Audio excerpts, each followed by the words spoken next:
بسم اللہ الرحمن الرحیم۔ رہنے کے لیے گھر ملنے کا بیان۔ مسئلہ ایک، مرد کے ذمہ واجب ہے کہ بیوی کے رہنے کے لیے کوئی ایسی جگہ دے جس میں شوہر کا کوئی رشتہ دار نہ رہتا ہو بلکہ خالی ہو، تاکہ میاں بیوی بالکل بے تکلفی سے رہ سکے۔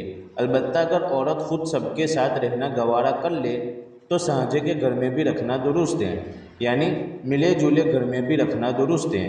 مسئلہ دو، گھر میں سے ایک جگہ عورت کو الگ کر دے کہ وہ اپنا مال اسباب حفاظت سے رکھے اور خود اس میں رہ سکے، اور اس کی قفل کنجی اپنے پاس رکھے، یعنی تالا چابی اپنے پاس رکھے، کسی اور کو اس میں دخل نہ ہو، یعنی کسی اور کو اس میں داخل نہ ہونے دے، فقط عورت ہی کے قبضے میں رہے، تو بس حق ادا ہو گیا۔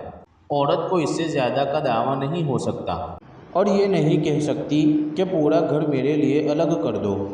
مسئلہ تین، جس طرح عورت کو اختیار ہے کہ اپنے لیے کوئی الگ گھر مانگے جس میں مرد کا کوئی رشتہ دار نہ رہنے پائے، فقط عورت ہی کے قبضے میں رہے، اسی طرح مرد کو اختیار ہے کہ جس گھر میں عورت رہتی ہے وہاں اس کے رشتہ داروں کو نہ آنے دے، نہ ماں کو، نہ باپ کو، نہ بھائی کو، نہ کسی اور رشتہ دار کو۔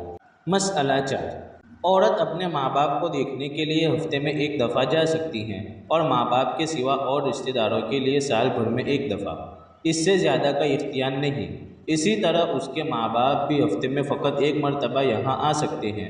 مرد کو اختیار ہے کہ اس سے زیادہ جلدی نہ آنے دے، اور ماں باپ کے سوا اور رشتہ دار سال بھر میں فقط ایک دفعہ آ سکتے ہیں، اس سے زیادہ آنے کا اختیار نہیں۔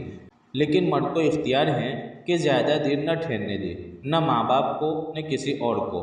اور جاننا چاہیے کہ رشتہ داروں سے مطلب وہ رشتہ دار ہیں جن سے نکاح ہمیشہ کے لیے حرام ہے، اور جو ایسے نہ ہو وہ شریعت میں غیر کے برابر ہے۔ مسئلہ پانچ، اگر باپ بہت بیمار ہے یا ماں یا جن کے ان جیسے حقوق ہو اور اس کا کوئی خبر لینے والا نہیں تو ضرورت کے موافق وہاں روز جایا کرے۔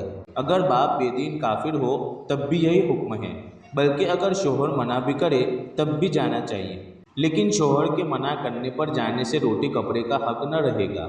مسئلہ چھ، غیر لوگوں کے گھر نہ جانا چاہیے۔ اگر بیاہ شادی وغیرہ کی کوئی محفل ہو، یعنی نکاح شادی وغیرہ کی کوئی مجلس ہو اور شوہر اجازت بھی دے تو بھی جانا درست نہیں۔ شوہر اجازت دے گا تو وہ بھی گنہگار ہوگا، بلکہ محفل کے زمانے میں اپنے محرم رشتہ دار کے وہاں جانا بھی درست نہیں۔